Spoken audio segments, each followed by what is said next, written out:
Hello, folks. Welcome to Kudlow. I'm Larry Kudlow. So Newt Gingrich calls them blackmailers. The Wall Street Journal editorial page today calls them masochists and dissenters. I just call them dumb. So who's the they in all this? The they are the Republican House members, I guess there's really only 5 of them, who oppose Kevin McCarthy for Speaker. Now, I would say it's long past time that all Republican House members join hands in supporting Mr. McCarthy. Stop showboating or stalling or threatening to undermine the significance of a new Republican-run House, and let's start moving towards putting together a new GOP agenda for economic prosperity. It's also high time that the minority Republican leadership in the Senate stop betraying Mr. McCarthy and his new House majority and give them a shot at putting together a prosperity plan right now. Not a year from now, but now. Mr. McCarthy has done a monumental job traveling the country in support of a new Republican majority in the House. Don't forget, the GOP picked up 14 seats in 2020 and another 9 last November, both tough elections for Republicans. He's been a Herculean fundraiser. And right off the bat, a couple of weeks ago, he won 85% of his conference. Just today, 14 senior House Republican chairs issued a letter of support. Those include Jim Jordan, James Comer, Mike McCall, Patrick McHenry. On top of that, 54 Republican House members have started an Only Kevin movement, donning pins with the Only Kevin abbreviation, OK.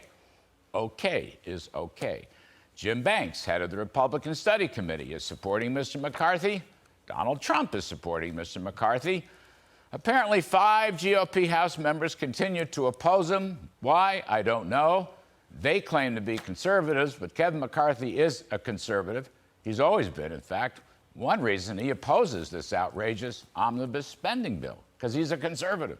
It's pushed by the Republican Senate leadership, and he wants to get working on curbing spending, not a year from now, but now. He understands the inflationary impact. He's also in favor of restoring energy independence, opening up the fossil fuel spigots. I'm hoping it's H.R. 1.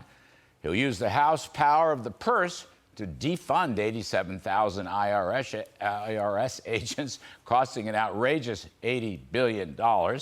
He'll work to make the Trump tax cuts permanent. He'll work to reverse the Biden regulator against business.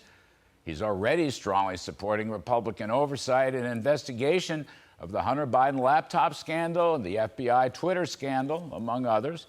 He'll devote considerable resources to securing the southern border and move back towards Trump policies that worked, including finishing the wall, remain in Mexico, catch and deport, and a merit-based legal immigration system.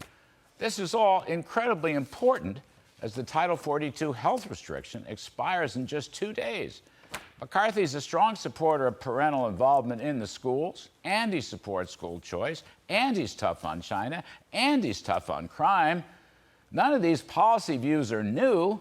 As long as I've known him, Kevin McCarthy has supported what I continue to call a conservative prosperity agenda for America.